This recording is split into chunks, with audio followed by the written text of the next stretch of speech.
দেখো বন্ধুরা, আগের দিন তো সাজাতে গেছিলাম আর বলেছিলাম আমার নেক্সট পরপর কয়েকটা মেকআপ করানো আছে। তো আজকে দেখো ওয়েদারের অবস্থা আমাদের এখানে এরকম, চারিদিকে বৃষ্টি হয়েছে, ইভেন আকাশের অবস্থাও খারাপ। এখন জানি না কতদূর কি হবে, দেখা যাক রেডি হয়ে কিভাবে যাই।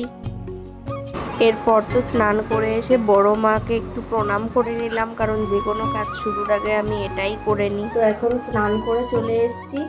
এখন স্নান করে নিয়ে একটু মাথায় একটা সিরাম লাগিয়ে নিচ্ছি। তো তোমরাও কিন্তু তোমাদের রিকমেন্ড করছি, এটা আমি স্টিক্সের একটা সিরাম, তোমরা ইউজ করতে পারো। এটা ভালো হেয়ারের জন্য খুবই, আমার তো বেসিক্যালি খুবই ভালো লাগে সিরাম। এটা তোমরা ইউজ করতে পারো, এই সিরামটা খুবই ভালো স্টিক্সের। অনেকেই জিজ্ঞেস করো যে দিদি স্টিক্সের সিরাম কীরকম হবে, তাদের ক্ষেত্রে বলো আমি নিজে ইউজ করি স্টিক্সের সিরাম, তোমরাও ইউজ করে নিতে পারো। এখন তাড়াতাড়ি রেডি হয়ে নিই, দিন তোমাদের সামনে আসছি। তো ফুলফিল রেডি হয়ে গেছে, এখন লাস্ট এই লিপস্টিকটা দিয়ে নেব। তো এই লিপস্টিকের শেডটা তোমাদের কেমন লাগে অবশ্যই জানাবে, আর কেউ যদি চাও তো অবশ্যই আমার কাছে লিঙ্ক চাইবে, আমি দিয়ে দেবো তোমাদের। লিপস্টিকের শেডটা দেখো কি সুন্দর, তাই না? লিপস্টিকটা হচ্ছে ইনসাইটের একটা লিপস্টিক, ইনসাইট। তো এটা হচ্ছে শেড নাম্বার 12। দারুণ লেগেছে আমার লিপস্টিকটা। কালকে আমার ধারে কাছে একটা লোকেশনে একটা মেকআপ করানো ছিল, তো আজকে আর একদম কাছে না, আজকে মসলন্দপুরে যাবো, একটা মেকআপ করানোর আছে, একটা রেজিস্ট্রি মেকআপ। তো দেখতে থাকো কোথায় যাই আর কীরকম কাজ হয়, অবশ্যই দেখতে থাকো তোমরা। আর ওয়েদারের অবস্থা তো এই হয়ে রয়েছে, সেই জন্য আবার বাড়ির সামনে টোটো এসছে, কিচ্ছু করার নেই। যাই হোক, এবার চলো যাওয়া যাক। দিনটা ছিল 30শে এপ্রিল আর ওয়েদারটা ছিল একদম মেঘলা। আর এখানে দেখো সবাই জানো যে দীঘাতে কিন্তু জগন্নাথ দেবের মন্দির ওই দিন উদ্বোধন হচ্ছিল। তো সেই কারণে আমাদের এখানেও বাওরের এদিকে এইখানে কিন্তু একটা উদযাপন করা হচ্ছিল। তো সেই ক্লিপটাই একটু নিয়ে নিয়েছিলাম। আর তোমরা তো আগের দিনও দেখেছিলে, এই বোন আমার হেল্পিং হ্যান্ড হিসেবে গেছিলো, তো আজকেও ও আমার সাথে ছিল। আর আমরা হাসতে হাসতে মজা করতে করতে চলে যাচ্ছিলাম আমাদের লোকেশানে। আর ওয়েদারটা ভালো লাগছিল, খারাপ লাগছিল না, বাট সকালের দিকে ভীষণই বৃষ্টি হয়েছিল। আর এরপর দেখো এই মনজিনিসে এসে কিন্তু আমি আমার তেল এবং শ্যাম্পুটা দিয়ে নিলাম। তো যারা এখান থেকে তেল আর শ্যাম্পু রিসিভ করতে চাইছো অবশ্যই নিতে পারো এখান থেকে, কিন্তু তার আগে অবশ্যই আমার দেওয়া এই নাম্বারে কিন্তু আমার সাথে কন্ট্যাক্ট করে নেবে, না হলে কিন্তু আমি বুঝতে পারবো না। সেই কারণেই একজন কাস্টমার বলেছিল শ্যাম্পু নেবে, সেই কারণে ওটাই এক্সট্রা করে আমি দিয়ে আসছিলাম। আর দেখেন ওখানে বলে রাখছিলাম কিছু কথা, তো তোমরা তো দেখতেই পাচ্ছ। তো আর যারা যারা আমার ভিডিওগুলো দেখতে পছন্দ করো অবশ্যই কিন্তু তোমরা কমেন্ট করে জানাবে। আর কারা কারা আমার তেল এবং শ্যাম্পু নিয়ে এখনও ব্যবহার করছো সেটা কিন্তু কমেন্ট করে জানাতে একদম ভুলবে না তোমরা। আর কি কোথা থেকে আমার ভিডিওটা দেখো সেটাও কিন্তু জানাবে। আর এখানে একজন আমার কাস্টমার টাকা দিয়ে রেখে গেছিলো তেল নিয়ে, তো সেটাই নিয়ে নিলাম এখান থেকে। আর ওখানে বলে আসলাম আমার কাস্টমার আসলে অবশ্যই দিয়ে দিতে তেল আর শ্যাম্পু। আর এটা হচ্ছে আমাদের গোবরডাঙ্গা প্রসন্নময়ী মায়ের বাড়ি এটা।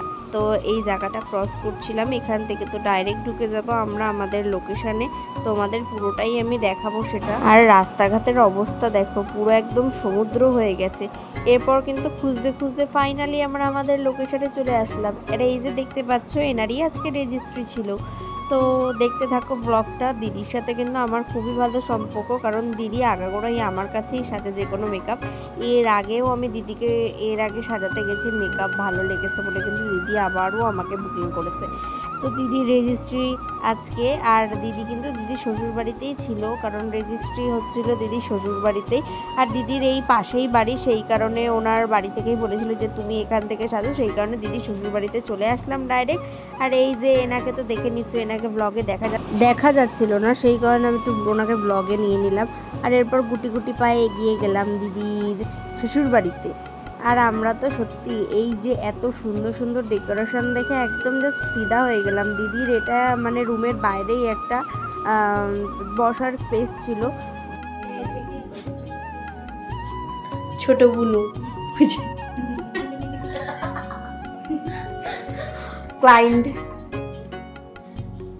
ক্লায়েন্টের চুল চলে এসছে এই যে ফোনের মধ্যে।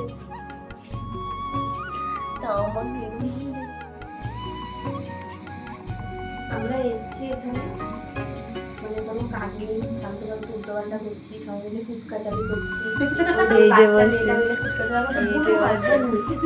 অবুনো হয় কিন্তু আমাদের সব থেকে ছোট করে কিন্তু কুটকাচালি বিএনপিসি করে নিলাম, কি সুন্দর। এরপর গল্প করতে করতে কাজ করে নিচ্ছিলাম, কারণ কাজ তো করতেই হবে, শুধু গল্প করলে হবে না। ব্যাপারটা হচ্ছে এই যখন যখন যাকে আমি সাজাতে আসি, দিদির সাথে তো আমার আলাদা সম্পর্ক, সেটা ছাড়া মানে যখন যখন যার বিয়েতে আমি সাজাতে দিই আর রেজিস্ট্রি আজকে দিদির, আমার খুব মনে হচ্ছে যে আমার কবে হবে এরকম। এরপরে তো আমরা অনেক সিক্রেট গল্প করে নিচ্ছিলাম, তাই জন্য সেটা মিউট করে দিলাম। যাই হোক, আমার একটু সবার বিয়ে দেখলে মনে হয় আমার কবে বিয়ে হবে। আর কারা কারা তোমরা বিয়ে খেতে চাও আমার অবশ্যই কমেন্ট করে জানিও। আরে না না, মজা করলাম। তুমি যে বিয়ে করছো তোমার ফিলিংস কেমন একটু বলো তো।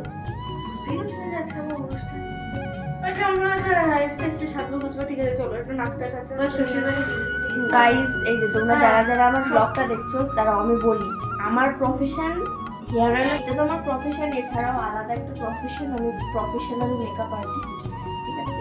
আমার ইউটিউবে চ্যানেলও আছে, যাই হোক সেই চ্যানেলটা আমি এখনো চালাই না, আমি পুরে হয়ে গেছি, ওই কারণে আসি না। তো কথা হচ্ছে গিয়ে তোমরা কারা কারা আমার বিয়ে দেখতে চাও সেটা নিচে কমেন্ট করো। আমি দেখতে চাই, খুব তাড়াতাড়ি আমাকে তাড়াতাড়ি কমেন্ট করো, আমি বিয়ে করবো, করেই তোমাদের দেখাবো। আজকে দিদির তো কি জানো, আজকে রেজিস্ট্রি। তো তোমার কেমন লুক চাই তুমি একটু বলো। ইভিনিং এ হচ্ছে ওয়ার্ম লাইট হচ্ছে, হ্যাঁ একটু গর্জিয়াস চাইছি। হ্যাঁ, নিউডের মধ্যে না, একটু গর্জিয়াসের মধ্যে। ঠিক আছে, দেখা যাক কিরকম লুক আমি প্রেজেন্ট করতে পারি, তারপরে তোমাদের সামনে আসছি। তো এরপর যেহেতু আমরা তাড়াহুড়োর বসে দুপুরে কোনো লাঞ্চও করতে পারিনি, আমি ভেবেছিলাম ওখানে গিয়ে জোম্যাটো দিয়ে অর্ডার করে নেবো। এবার দিদি আবার জোর করে আমাদের এখানে বসে খাওয়ালো। না আরে দেখা দেখা একটুখানি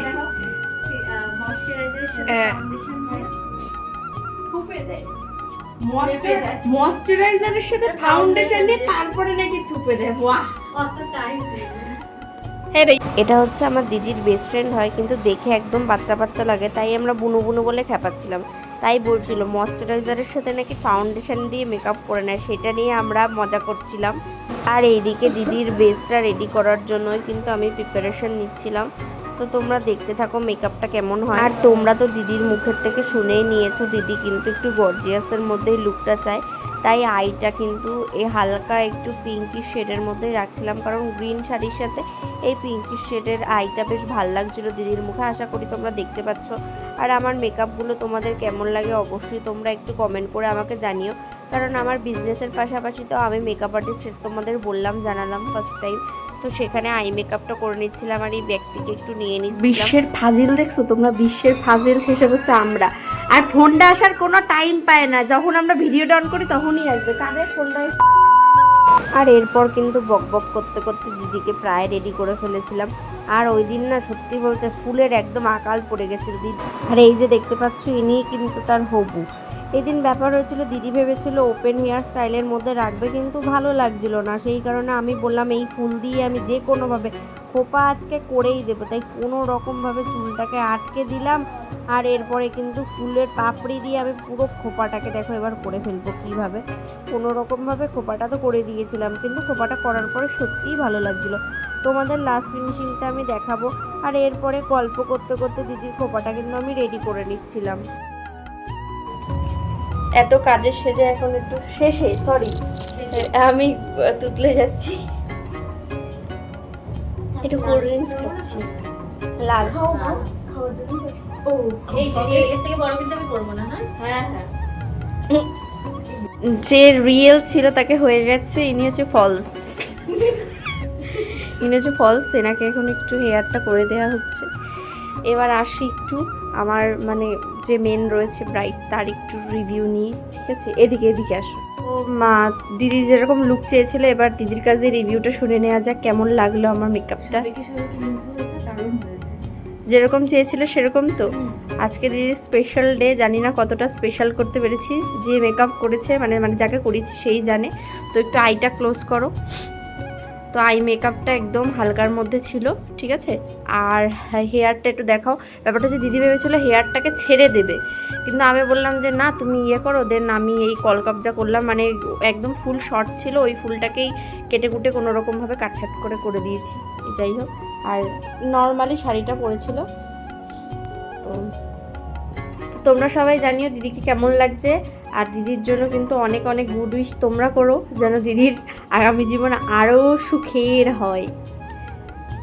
ফাইনালি আমাদের ওয়ার্কগুলো ডান। আসল যে ব্রাইড সে চলে গেছে, তাই জন্য ফলসটাকে দিয়ে কাজ চালাচ্ছি। ঠিক আছে, যে বলতে বলতে আর বললাম আসল যে ব্রাইড চলে এসেছে।